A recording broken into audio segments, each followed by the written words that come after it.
qu'en fait, le rab, il est encore avec les prélèvements. Hein? T'as enregistré là, fais gaffe. Boker Tov. Ah, ça fait plaisir le matin. Ishtabar Veitale chez Molaad ou le Meolamim. On est aujourd'hui le 4 du mois de septembre et le 18 du mois de Elul, Lechaim Tovim ou Shalom. Alors, avant de commencer, on remerciera hier la communauté de Ashkelon. J'étais sur la taillelette, je ne connaissais pas, j'avais entendu parler de la taillelette. C'est ça qu'on devrait faire à Ashdod. Ça y est, ça y est, ils sont Magnifique. Ouais, dans 20 ans, ils finissent. Et tous les restaurants pratiquement sont cachés la méadrine, mamash. Donc, moi j'ai invité ma femme au restaurant, c'est elle qui a payé. Et carte bancaire, c'est ici le shlombait, hein. Faut pas délirer. Et non, Baruch Hashem, c'était vraiment très bon, très bien. J'ai beaucoup aimé, l'ambiance est sympathique. On passe tous à Ashkelon. Hein? On va tous habiter à Ashkelon. Ben écoute, il n'y a pas besoin d'y aller parce qu'en voiture, c'est à 17 minutes, même pas. C'est vraiment pas loin du tout. Et on va peut-être rester à Ashdod, il y a le Rav Tuitou. Hein? Moi, je pars pas, moi, je suis là pour l'instant. Je suis là pour l'instant, on va construire si Dieu veut. Bientôt les élections, en espérant de bons résultats. Amen. Bezrat Hashem, on va construire et on va reconstruire, on va faire grandir la Torah. Et on va s'aimer sur une étoile ou sur un oreiller. Je t'abbarre chez Molad. Cours acheté aujourd'hui par Yael Ben David pour l'élévation de l'âme de son papa, Eli Ben Rahma, Azuelos, Zichron Evracha, Roi Hashem, Tenachenu Began Eden, Elion, Vechol Ashuruvim, Imo Bichlal, Arachim Yoselchol, Vechen Yerosam Amen. Son père, dit-elle, reflétait la générosité, la bonté et le dévouement. Oh, tout au long de sa vie pour le bien-être de sa famille. Ça fait plaisir de lire des choses comme ça. Ken Yirbu Beyamenu. Génération un peu égoïste, un peu égocentrique. Et Mina Shamaim, je comptais parler de quelque chose. Tout à l'heure, je disais à Didi Ayakar, Rabbi Hacher, quand j'ai fait le Mouchabéach, je me posais la question, juste quand j'ai fini le Mouchabéach après la prière, de quoi j'allais parler ce matin. Et j'ai une idée qui est venue comme ça, c'est pour ça que je n'ai pas dit Walechou. Donc c'est lui qui l'a dit à ma place. Et Me'et Hashem et Azot, je vois que le Akol Me'et Hashem, tout vient d'Hashem. Parce que là, on parle de personnes qui reflètent la générosité, la bonté, le dévouement, et tout au long de sa vie, pour le bien-être de sa famille. Donc, il y a beaucoup de gens à émettre qui font du bien pour leur famille, mais on va étudier quelque chose qui devrait peut-être un peu nous remettre en question par rapport à toujours ces émotions qui sont d'un côté très positif, car quand on n'a pas d'émotion, c'est qu'on est devenu un objet, il n'y a plus de sentiments, il n'y a plus de cœur. Et de l'autre côté, les émotions sont les pires ennemis de la relation, parce qu'elles sont empreintes de nervosité, de colère, d'insultes, de manque de patience et autres. Donc, comme on en a fait plusieurs shiurim, je vous conseille vivement de revenir dessus pratiquement tous les 2 jours. C'est que si vous voulez réussir une vie, gérez vos émotions. Prenez du recul. Il y a des gens qui fuient les émotions en les condamnant. Je te parle plus, je peux te voir, c'est fini, je peux pas. Il y a des gens qui sont capables de rester fâchés pendant des semaines. Je parle dans les couples, hein, ils ne se parlent pas. J'adore les ambiances, tu rentres chez toi à la maison et tu n'as pas un mot de l'autre. Ni bonjour, ni au revoir, ni rien. C'est mort. Hein? Eh bien, sachez qu'il y a beaucoup de couples comme ça. Beaucoup. Beaucoup plus que ce que vous pensez, croyez ou autre. Vous savez ce que disait le Rav Kook. Ignorer l'autre, c'est pire que le haïr. Parce que le haïr, c'est le considérer vivant, pour ne pas l'aimer, tandis que l'ignorer, c'est l'avoir enterré vivant alors qu'il vit devant toi. D'abord, nous ravaillons. En tout cas, Toda Rabba Yael Ben David d'avoir acheté ce chiour pour l'élévation du papa. Bezrat Hashem, Shakadosh Baruch Hu Tenlo, Gan Eden Elion, V'chol Asher Imo, Bezrat Hashem, Olamot Elonim, qui prie pour vous et pour nous et pour la Géoula. On pensera en même temps à l'élévation de l'âme avec sa permission de Gisèle Mazabat Sipora, Ilian Sasebat Nina, Fred Ben Fortuné, Patricia Arlet Bat Zeira, Suna René Bat Suzanne, Shoshana Kriyef, Avraham Ben Fortuné, Roi Hashem Tenachen, Gan Eden Elion, Ufren Elef Elfal Dalim, Refash Lemach, la Mamera Obriou Tetana. Moratimi Sarat Abatfrad Ben Yann Ben Esther Hayor Khames Sabat Rivka Ben Simon, Jean-Luc Shmou Ben Zira Mir Ben Routsoufan, Sarah Batsassia, leurs enfants, Joël Myriam Bat Sarah, Mosi Rachel Bat Sebat Gezela, Achaya, Deborah Bat Esther, Ufren Mazel Tov Evelyne Bat Alice Mishrat Ben Shabbat Chaya Sophie Bat Sheva Bat Chava, Avram Ben Phoebe, Evelyne Rebecca, Rivka Bat Sarah Zarchi, Shoshana Bat Hana, Bezrat Hashem, le Fouach Lema Achlama Mira, et bien sûr tous ceux qu'on n'a pas cités, on a une pensée pour chaque personne, le Kol Kalve Aolam.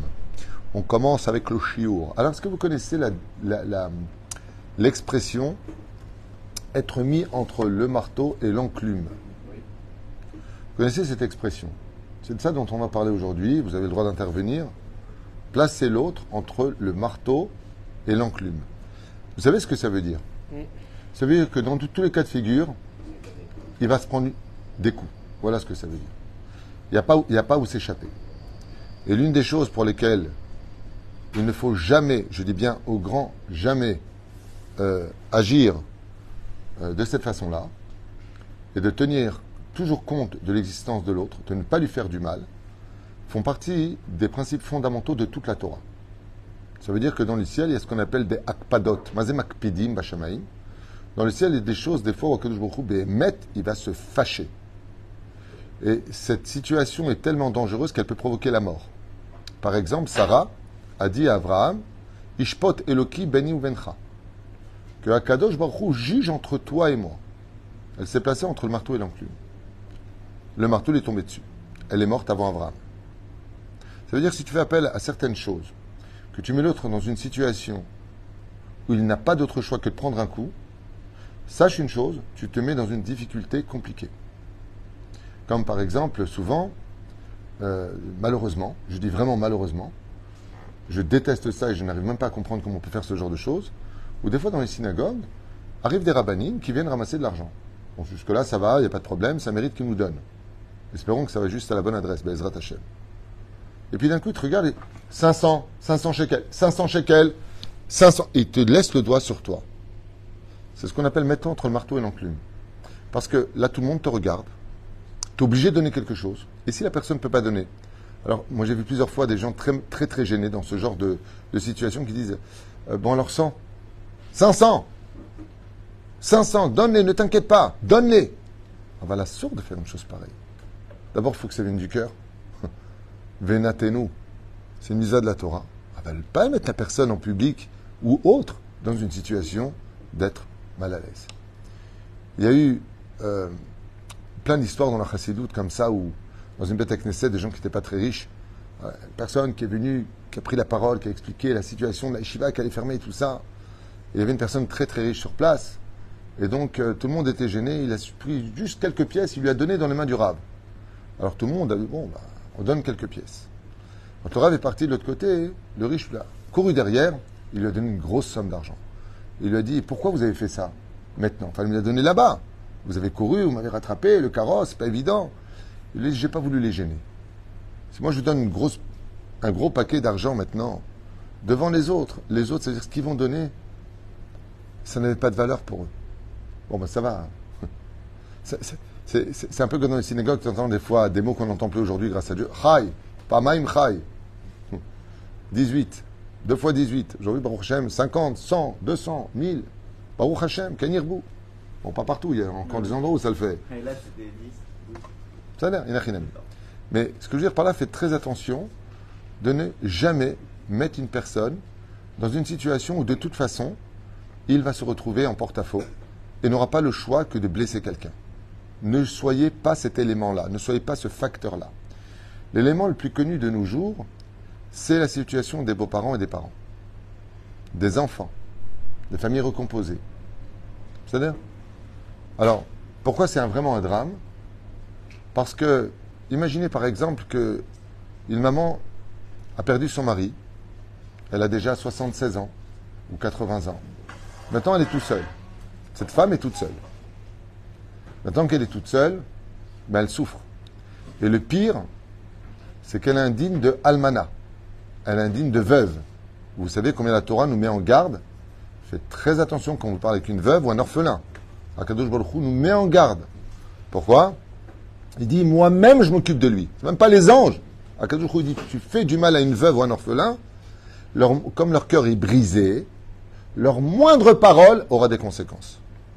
Leur moindre parole auront des conséquences. Et qui va s'occuper de la personne qui aura blessé un veuve ou une veuve ou un orphelin? Dieu lui-même. Dieu ne laisse pas faire les anges. Là, il dit, ah, là c'est personnel. Tu les touches, tu as affaire à moi. C'est compliqué. C'est pas évident. Seulement voilà, le marim Shenneuf, blidourkik, pathétique, il veut pas de la belle-mère. Il veut pas de la belle-mère. Oui, moi j'en ai rien à faire, t'es pas la seule. Attends, On prend le cas de l'épouse. L'épouse, maintenant, elle a une mère. C'est-à-dire, et une mère, vous savez que c'est irremplaçable. Elle a une maman. Maintenant, cette maman, elle commence à partager un petit peu à droite, à gauche. Oui. On va se la partager un petit peu. On dirait qu'on parle d'un sac poubelle. Respect des parents. Alors, elle va venir une semaine, elle va venir 2 semaines, elle va venir 10 jours. Pourquoi? Il y a les fêtes qui arrivent. Des fois, c'est son anniversaire. On va faire du bien à sa maman. Seulement le conjoint ou la conjointe, quand je dis le mari, ça peut être la femme. Avec l'ongle rouge comme ça qui monte bien haut sous le nez du mari. Le retour de la tigresse. Sur un Torah, ta mère, elle sur un Torah.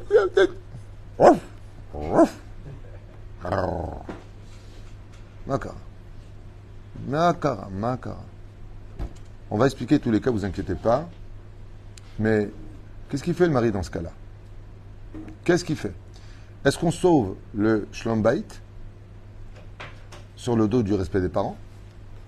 Est-ce qu'on fait le respect des parents qui mitzvat assez d'oraita? Le respect des parents, qu'est-ce qu'on en fait? Qu'est-ce qu'on fait de la veuve et de l'orphelin? Moi aussi. C'est-à-dire d'un côté, on a des mitzvot assez de la Torah, achnasat orchim, donner de la joie à une personne âgée qui va se retrouver à table, qui ne sont pas seuls. C'est qu'une personne qui est seule et qui est âgée, vous comprenez bien que quand elle fait les fêtes seule ou qu'elle est isolée parce que interdiction d'inviter, vous savez que la seule chose qui peut la libérer, c'est la mort. Vous êtes au courant. Vous savez que la solitude, c'est la préface de la mort. Pas tout le temps. Il y a des moments où ça fait du bien d'être un peu seul. Je ne parle pas de ça. Je parle que la seule chose qu'une personne qui a été là pour vous faire grandir, vous mettre les couches, vous emmener à l'école et ainsi de suite, ben, il y a un moment où le cycle de la vie arrive au point de départ. On est né sans beaucoup de cheveux, on perd ses cheveux. On est né sans dents, on perd ses dents. On est né dépendant, on redevient dépendant. On est né avec un besoin d'amour extrême. Et dans la vieillesse, on a besoin d'amour extrême. Parce qu'on retourne à l'état d'enfant. On fait des erreurs d'enfant. Ce qui fait que les personnes âgées, à Kadosh Baruch Hu, ils comptent sur ce genre de choses. Tout le monde connaît très très très bien cette histoire très connue qui a fait le tour des yeshivot de ce papa qui était veuf et son fils qui avait une belle maison avec un grenier. Il a dit à sa femme, je suis désolé, je ne peux pas laisser mon père. Il n'a plus les moyens de payer un loyer. Je suis obligé de le prendre à la maison. Et la femme, Mchenef, ouais. Pas du tout, je n'ai rien à faire. Je t'ai pas épousé toi et lui, je t'ai épousé que toi. Une bouche de pitbull. Maintenant, il faut comprendre pourquoi les femmes disent ça aussi. On va y arriver. Il y a l'autre volet qu'on va faire tout à l'heure. Vous inquiétez pas, je ne suis pas idiot. Enfin, je ne suis pas très intelligent, mais je ne suis pas non plus idiot à ce point-là. Oufren, il trouve un moyen et elle lui dit, bon, tu sais quoi, tu vas recevoir ton père, pas de problème, tu me le mets au grenier là-haut, que je n'entends pas. Le fils, tant bien que mal, repeint tout le grenier, il essaie de faire une belle chambre, c'est un grenier.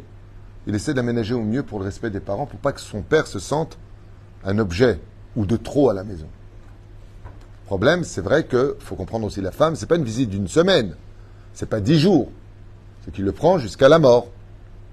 Et vous savez, comme dit la Gemara, si tu veux être toujours la bienvenue chez quelqu'un, comme la Gemara elle est belle, lève le pied de chez lui. Les diamants, vous savez pourquoi on les paye cher? Parce qu'ils sont rares. Les cailloux, personne n'en veut parce qu'ils sont fréquents. Si tu veux être toujours Baruch Haba, c'est quand c'est rare. Même ton meilleur ami, quand il est trop chez toi, tu te dis, moi, t'as pas un chez toi? D'ailleurs, tu le sens quand tu viens de l'aéroport, qu'on vient de chercher. Ah, je suis tellement content de te voir. Ça s'est bien passé, voilà, et tu repars quand? C'est quand le retour? Parce que les meilleurs moments, quand tu reçois quelqu'un, c'est quand il vient et quand il repart. C'est les meilleurs moments. Ah, je suis content de te voir. Tu vas me manquer avec Astor. Et donc, résultat, eh bien, lève le pied. Là, c'était compliqué, mais le fils, il a dit à sa femme, alors quoi, je laisse mon père mourir? Je laisse mon père dehors? Elle lui a répondu quelque chose d'intelligent, sa femme. Elle était maligne. Elle lui a dit, on ne fait pas une mitzvah sur le dos d'une avéra. Hein? On ne fait pas une mitzvah du respect des parents qui va me retomber dessus. Pérouche Adavar, qui c'est qui va s'occuper de ton père? Qui c'est qui va lui faire manger? Qui c'est qui va nettoyer la chambre? Qui? Ça va retomber dessus. Et là, le mari, il lui a dit à sa femme, il était droit, il lui a dit, tu as raison. Ne t'occupe pas de mon père, c'est moi qui m'en occuperai. Elle, Ah oui, alors pour ton père, tu as du temps, et pour moi, tu n'en as jamais. Yamal rasra. Yamal rasra. Imagine, c'était ton père. Oui, ben mon père, jamais je l'aurais. Oui, parce que tu as de la chance, tu as d'autres sœurs. Tu as de la chance. Lui, c'était son fils unique. Il n'y a pas qui s'occupe. Donc, qu'est-ce qu'il a fait, Tom Yakmal? Il a négocié. Il a fait ce que conseille la chassidoute. Il a parlé au cœur de sa femme. Il a parlé des mitzvot. Il a parlé d'une chose très, très importante. Il a dit, sache une chose. Les personnes que tu invites qui sont dans ton cœur le moins désirées, pas parce que tu les aimes pas, parce que tu veux ton intimité, parce que tu n'as pas envie d'avoir quelqu'un dans tes pattes, comme on dit. Sache une chose. Chaque seconde qui vit chez toi, tu crées des anges. Le salaire est incommensurable. Tu sauves quelqu'un, tu lui donnes le sourire, tu lui donnes de la joie. Tu as sauvé cette personne-là. Dans le monde d'en haut, tu es considéré d'avoir un, Shutav d'Akadosh Baruch Hu, comme associé de Dieu. Deux, chaque seconde, tu dors, tu te lèves, t'es là, t'es pas là. Il vit sous ton toit. Tu fais des mitzvot. Tu fais des mitzvot. Alors pour toi, ça veut rien dire aujourd'hui. Mais vis-à-vis d'Hachem, c'est énorme. Après, le monde de la mort, Avraham Avinu Alav Shalom, il s'appelle Isha Hesed. C'est le premier père du judaïsme. Quelle est la mitzvah qu'il a fait connaître? Achnasat Orchim. Il recevait qui chez lui toute la journée? Non. De Ovda Vodazara. Des personnes indésirables. C'est ça qu'il recevait chez lui. Des personnes qui pouvaient le déranger. Aval, même quand il est circoncis au 3e jour, ouais, qu'est-ce qu'il dit? Ben, il dit, il voit 3 personnes, venez, venez. Et qu'est-ce qu'il dit à sa femme? Louchi ou Got, va faire des gâteaux. Va les faire toi, tes gâteaux. Et y va, mon pote, c'est toi qui les as commandés, les gâteaux. C'est toi qui as commandé les personnes. Moi, je t'ai pas demandé d'aller les chercher. Vous savez pourquoi il a dit à sa femme, disent nos commentateurs, fais des gâteaux, j'ai des invités. Parce que Sarah Iminou, elle lui dit, je t'épouse qu'à une condition. Je veux pas une journée sans invité. Je veux pas une journée où il n'y a pas d'invité. Faut pas qu'on reste on n'est pas, on s'est pas fait un château pour kiffer notre race, à nous. Chez Orhim. Qu'on puisse partager notre bonheur, notre richesse avec tout le monde. C'est pas le communiste, le voleur communiste qui vient te prendre par jalousie ce que tu possèdes. La Torah, elle accepte le communisme s'il vient de ta décision de donner à l'autre, pas que tu imposes à l'autre. Ça, c'est de la jalousie mauvaise, au nom de la politique et de je sais pas quoi. Avant, dans le judaïsme, Dieu il te donne, tu donnes. Quel jour où il te donne? Partage, maïesh. On mange pas avec 2 fourchettes. Hein. Sarah nous, comme le dit la Gemara, quel est le premier critère? Je vous pose une question. Quel est le premier critère qu'on doit chercher chez une femme dans le Talmud? Premier critère. Alors, vous avez donné la réponse, c'est marqué Enaim Yafot. Ça veut dire quoi quand on dit des beaux yeux? C'est pas des yeux en amande, des yeux verts comme ça. Arrêtez de rêver. Ça veut dire quoi? Elle a un beau regard. Jean Gabin avait raison. Tu as de beaux yeux, tu sais. Mazotomeret, il faut qu'elle ait de beaux yeux. La Gemara nous dit la première chose que tu regardes chez une épouse, c'est est-ce qu'elle a un bon cœur et des yeux de chesed. C'est-à-dire que quand elle va avoir une situation, elle va pas te mettre entre le marteau et l'enclume. Ça, c'est une femme qui a tout compris. Zot isha shivina kol.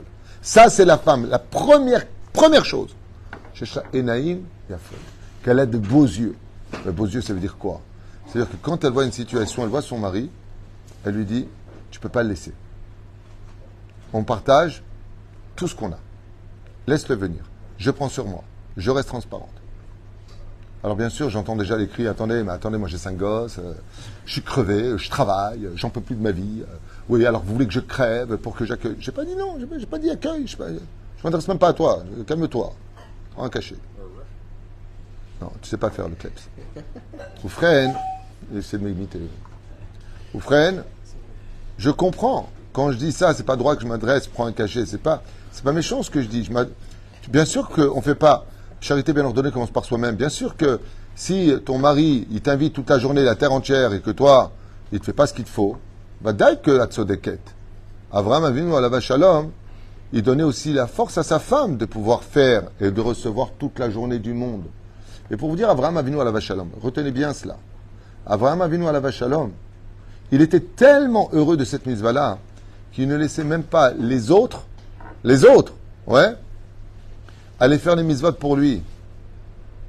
Ad kedekach. Pose la question. Il dit, pourquoi, à la Shalom, la manne, elle est venue d'Abraham, de Moshe Rabbeinu, Et le Ber de Myriam, il est venu de Myriam. Pourquoi pas de Moshe Rabbeinu lui-même? Il dit parce que Bayarot, Avraham, Acharei, Abakar. Pour la nourriture, c'est Avraham qui a couru. Pour l'eau, il a envoyé Ishmaël. Et étant donné qu'il a envoyé quelqu'un pour faire la mitzvah à sa place, Moshe n'a pas eu le mérite de faire descendre lui l'eau. Donc il a donné à Myriam parce qu'elle a suivi Moshe Rabbeinu dans l'eau, dans les roseaux. À travers le Nil, elle a suivi. Donc Akadosh Baruch Hu, il a trouvé quelqu'un qui a un autre mérite. Parce que le mérite d'Avraham s'est retenti sur Moshe Rabbeinu. La Gemara pose la question, Chazal pose la question, dans tous les livres pose la question. Pourquoi Moshe Rabbeinu, il n'a pas fait descendre et la manne et l'eau? Il dit parce qu'il a pris le mérite d'Avraham. Avraham, pour l'eau, il a envoyé Ishmaël. Pour la nourriture, c'est lui qui est parti. Pour vous dire que pendant des décennies, on a mangé 40 ans dans le désert parce que Avraham lui-même, alors qu'il avait 3000 serviteurs, il a dit, oh, mais vous ne prenez pas mes misotes, c'est à moi ça. C'est lui qui court après le veau, c'est lui qui fait la shrita, c'est lui qui le cuit, c'est lui qui le sert. Pourquoi tu les sers? Comme l'a dit Rabban Shimon ben Gamiel à la Shalom, alors qu'il était en train de servir les Tanaïm. Il lui dit, votre Nassé, nous, le Nassé d'Israël, il nous sert. Il dit, Avraham, il a servi 3 Arabes. Moi, je ne peux pas vous servir. Comme ça, c'est marqué dans le Midrash. Le Midrash, il dit, Avraham, quand il a vu les personnes, Rashi, il dit, sont venus 3 Ishmaélim. Comme tu dis, 3 Arabes. Et c'est Avraham lui-même qui les a servis. Alors, Rabban Shimon ben Gamiel, il dit, Avraham, il a servi des étrangers. Moi, je ne peux pas servir des tzadikim. Alors, qu'est-ce qu'on apprend de la Gemara quand elle vient de dire ça? Oh, c'est mignon ce qu'il a dit. Non! Elle est en train de te dire que le Nassi d'Israël, le Gdol Ador, le plus grand d'Israël, pour servir, il aurait pu laisser, il a des serviteurs. Il dit, ma putain, je te laisse ma mitzvah. De servir, prends le plat et te sers, voilà, toi, un peu de viande, toi, un peu de, après, il prend les haricots verts, c'est lui qui sert. Après, le riz, c'est lui qui sert. Vodarav, on a honte, c'est vous qui nous servez. Il dit, mais t'as pas compris, chaque grain de riz que je te mets dans ton plat, c'est une mitzvah. Je crois que je vais laisser à quelqu'un. T'as vu, nous, elle-même, Douba, Bekitsour et Laïnian. Après un mois à la maison, alors qu'il ne dérangeait pas du tout, le pépé, la femme, elle vient, elle dit à son mari, Néo Nigmar, c'est Nigmar. Nigmar, tu prends le vieux, tu le mets dehors. C'est ou moi, ou lui. Alors lui, il lui dit, écoute, c'est l'hiver, attends au moins l'été. Faut pas le jeter comme ça, même dans les lois. On ne jette pas quelqu'un en hiver. Chaîne neuf, rien d'entendre. Alors, pour sauver son couple, il aimait sa femme. Et voilà, j'ai fait un mois, Zéo m'explique. Tu vas pas me laisser là-haut pour tout le temps, je peux pas supporter, rien que au-dessus de ma chambre de savoir qu'il y a quelqu'un qui marche en haut, je peux pas, je ne suis plus chez moi, je me sens plus chez moi, Ça, très bien. Oufren, le fils, il monte voir son père, il est tout vieux, il fait descendre l'escalier doucement, doucement, il lui met une valise comme ça dans les mains, et il lui dit, voilà, je suis obligé de sauver mon couple, donc tu dois absolument quitter les lieux. Papa, je ne peux pas faire autrement, je vais te donner un peu d'argent, il lui met dans les mains, qu'est-ce que tu veux que je te dise? Respect des parents d'un côté, l'autre côté, Hachem Yishmor Virachem. Seulement, ils avaient un fils de 5 ans, qui regardait tout ce qui se passait, et il a dit à son grand-père avant de partir, parce qu'il a ouvert la porte, il pleuvait, il faisait froid. Papy, attends. Il descend les escaliers avec sa couverture, il va prendre la paire de ciseaux dans la Megillah, comme on dit en français, Megillah. Ça fait plaisir de voir que vous traduisez. Le tiroir, il prend la couverture, il la met par terre, et il commence à couper au centre de la couverture, sa couverture. Et sa mère me dit, qu'est-ce que tu fais? Mais pourquoi tu coupes ta couverture en deux? Il lui dit, attends maman, tu vas savoir. Et quand il a fini de couper, il apporte comme ça sa tirelire, il la met de côté, il dit, moi aussi je vais la remplir. Il prend la moitié de la couverture, il la met sur les épaules de son grand-père. Et l'autre, il la plie délicatement comme ça par terre, il la plie, il la met de côté. Et sa mère, elle lui a dit, mais je comprends pas une chose. Pourquoi tu as fait ça? Pourquoi tu lui donnes une demi-couverture? Si tu voulais faire un geste, mon fils, fallait lui donner la couverture entière. Elle a dit, ah non, ça c'est la moitié pour papy, et l'autre je la garde pour toi quand tu seras vieille, maman. Quand je te mettrai à la porte, si ma femme ne veut pas de toi, eh bien, je mettrai cet argent de côté, comme tu as donné à papy, et je te donnerai l'autre couverture. Quand elle a vu l'éducation qu'elle a donnée à son fils, elle-même a ramené son beau-père et s'est excusée. Cette histoire, c'est pas une métaphore, c'est une vraie histoire qui s'est passée en Pologne, où cet enfant de 5 ans, il a coupé sa couverture en deux, il a mis une sur les épaules de son grand-père, et l'autre, il a plié de côté, il a dit, je la mets de côté parce que si moi j'épouse une femme qui voudra mettre ma maman dehors, ou mon papa dehors, eh bien, je lui mettrai la couverture sur les épaules et je mettrai de l'argent de côté pour elle. Kachaya matzav. La reine, nos parents nous ont tout donné, et d'autre côté, on ne peut pas faire une misa sur le dos d'une avéra. Quand on est plusieurs frères et sœurs, il d'avoir qu'il y en a qui dit ah oui, non, mais moi je peux pas, non, mais moi je peux pas, non, mais moi je peux pas. Il y en a, ils préfèrent se fâcher pour plus avoir affaire au partage, tu sais. Ah non, moi je fâche avec tout le monde. Ne m'appelez plus. Chaque frère, chaque personne a le devoir de faire une tournade. Chacun un Shabbat. On s'efforce. Mais quand la personne elle a que 2 enfants ou un enfant, alors qu'on la laisse, vous savez combien dans le Bet Avot, on dit Bet Avot, les maisons de retraite, vous savez combien il y a de parents qui sont jetés là-bas avec une visite par mois. Même à la SPA, ils ont plus de visites. À la SPA, les chiens, ils ont plus de visites. Ils ont plus de visites. J'ai dit une fois à une personne, elle a sa maman en maison de retraite. J'ai dit, tu vas voir ta maman, elle a Alzheimer. Elle ne sait même pas qui je suis quand je viens. Je lui dis, elle ne sait pas qui tu es, mais Dieu, il sait qui tu es. Tu rates la mitzvah d'y aller. Rentre pas dans les comptes de qui tu es, est-ce que tu me reconnais, tu ne me reconnais pas. Va voir ta maman. Prends du temps pour ça. Rabotai, ta vie nous tov. On n'a pas le droit de mettre une personne entre le marteau et l'enclume. On n'a pas le droit de cela. Moi, quand ma maman, que Dieu la bénisse, il lui donne une longue vie, Baruch Hashem, que moi j'ai mercredi. Tous les mercredis, c'est mon jour à moi. On est 9 frères et sœurs, chacun fait son tour. On vient voir ma mère.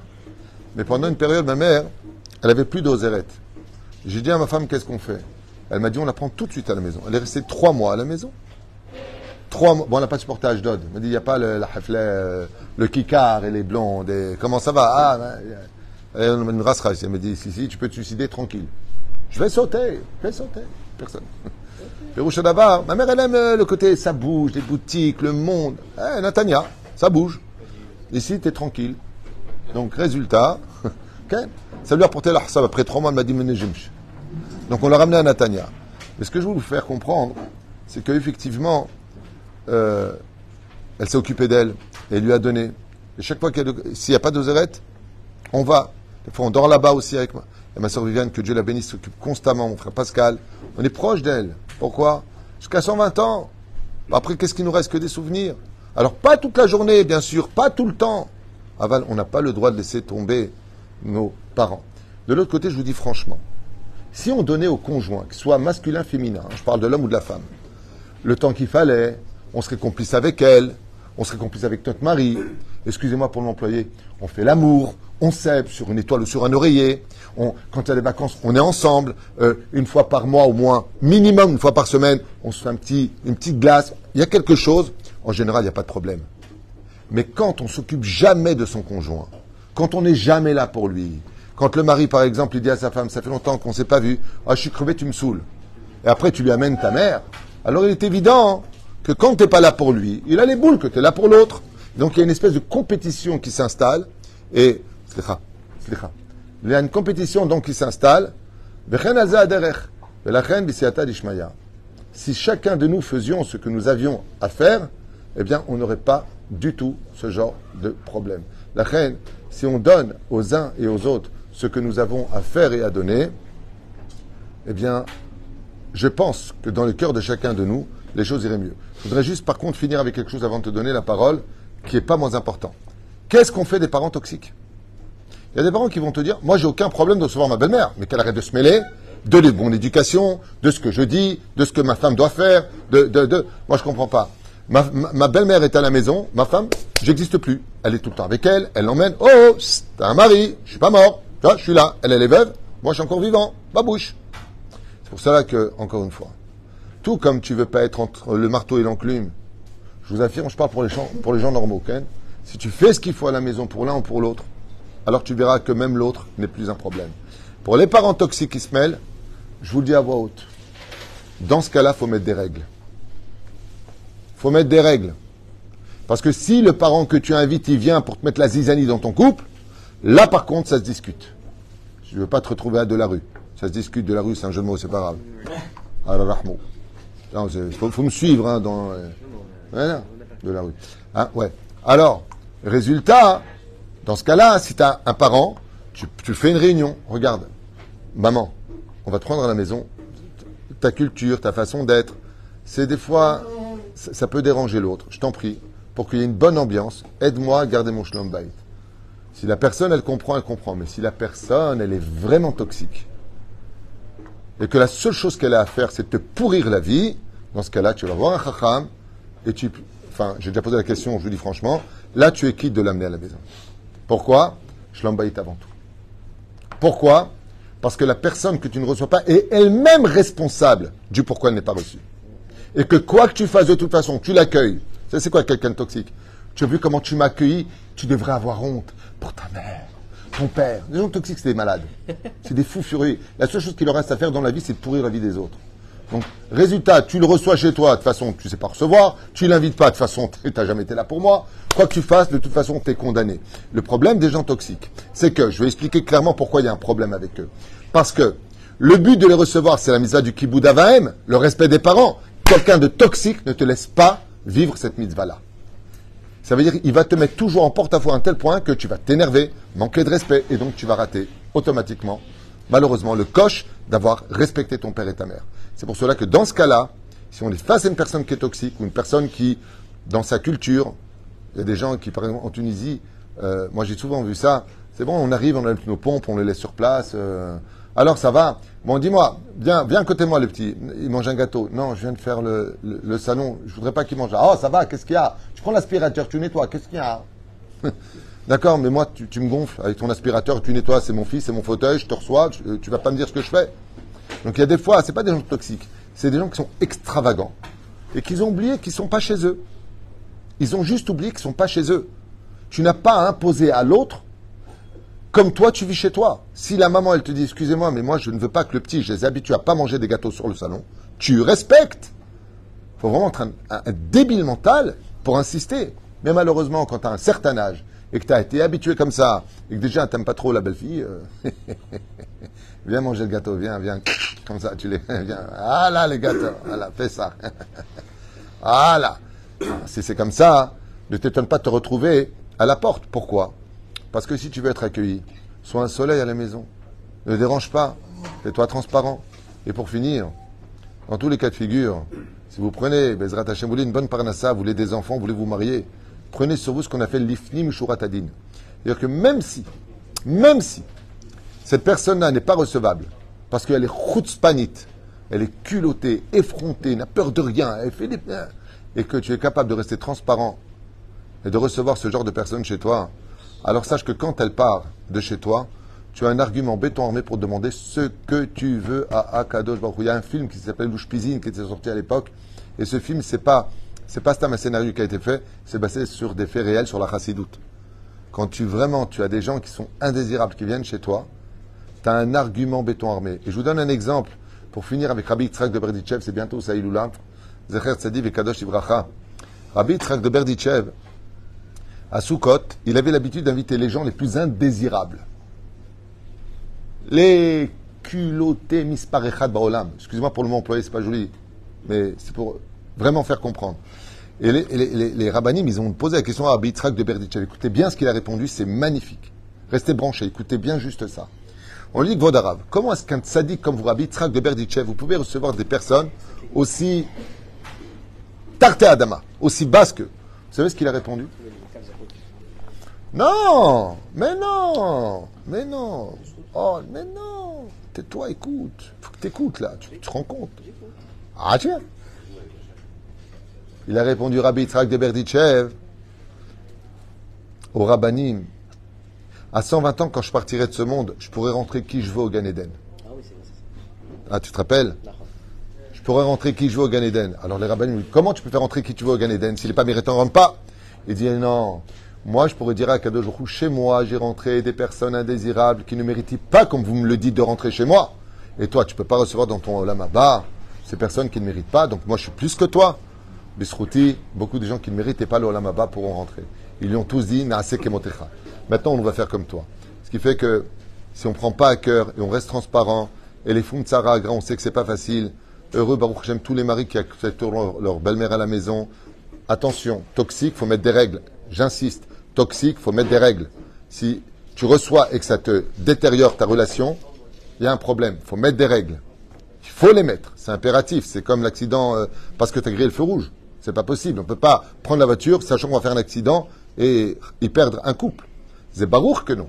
Mais si ça va, elle est un petit peu... Bon, les personnes âgées, ils sont durs, ils ont moins de patience, ils attendent beaucoup. Comme un enfant aux yeux de lumière.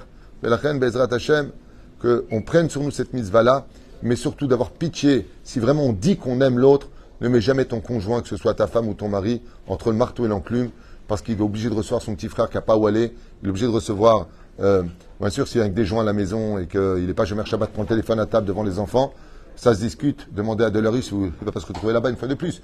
Mais Pérouche Adavar, si on peut trouver un terrain d'entente, regarde, tu respectes, il n'y a pas de problème. Tac, tac, tac, je te laisse un mois pour te retourner. Mais Baruch Hashem et Baruch Abba, quelle sroute vous avez. Vous savez pourquoi? Parce que comme vous ne le voulez pas de vous-même et que vous l'accueillez à la maison, ça s'appelle Achnasat Otrim Nishma. Ça, c'est vraiment l'Echem Shamaim. La reine, ne mettez pas l'autre entre le marteau et l'enclume. Et puis surtout, mettez-vous à la place de l'autre. Et si c'était votre mère, vous l'auriez laissé dehors? Oui, mais ma mère à moi. Eh ben, c'est ta belle-mère. Ouais. Je pose la question, est-ce que Sarah doit être mise sous Marie Abraham entre le marteau et l'enclume Quand? vis-à-vis de Hagar? Est-ce que... Ah, il a fait Méod. Tu vois, je te la ramène tout le temps pour des choses importantes. Est-ce que Sarah n'a-t-elle pas mis... Écoutez bien la question qu'il pose. Est-ce que Sarah n'a-t-elle pas mis Abraham entre le marteau et l'enclume quand elle a exigé de renvoyer Hagar chez la Tova? Et c'est pour ça qu'il y a marqué... Yetze bat kol, est sorti une voix qui a dit Shma bekol Sarah. Pour le Shlom Bayit, Dieu est intervenu, il a dit Abraham, écoute la voix de Sarah. Abraham, qu'est-ce qu'il a dit? Hagar, Rahmun Hon. Ah, j'ai répondu. La Torah, pas les Midrashim.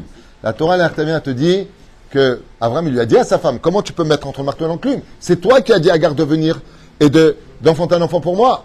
Elle lui a dit, mais la différence, c'est que je suis une plus grande prophétesse que toi. Et ça, Abraham ne le savait pas. Et qu'est-ce qu'elle avait? Elle dit, c'est pas maintenant que je vois les choses, c'est plus tard. Ishmaël voudra se faire passer pour Yitzhak, il voudra faire croire que c'est lui qui est monté sur le Misbéar, que c'est lui qui a reçu la Torah. Il vient nous faire des embrouilles, usurpation d'identité. Donc, renvoie-le. Abraham, il a dit, mais ce sont mes enfants. Shma bekol Sarah. Dieu intervient. Et donc, Abraham n'est plus entre le marteau et l'enclume grâce au Shlom Bayit que Dieu lui-même vient faire. Il n'y a pas de voix de Dieu. Hein? Il n'y a pas d'intervenir. Si, il y a les rabbanim. Aujourd'hui, la voix de Dieu, c'est d'aller voir un chacham, de lui expliquer le problème, et que Bezrat Hashem, il donne le date Torah. Baruch Adonai l'Olam. Amen.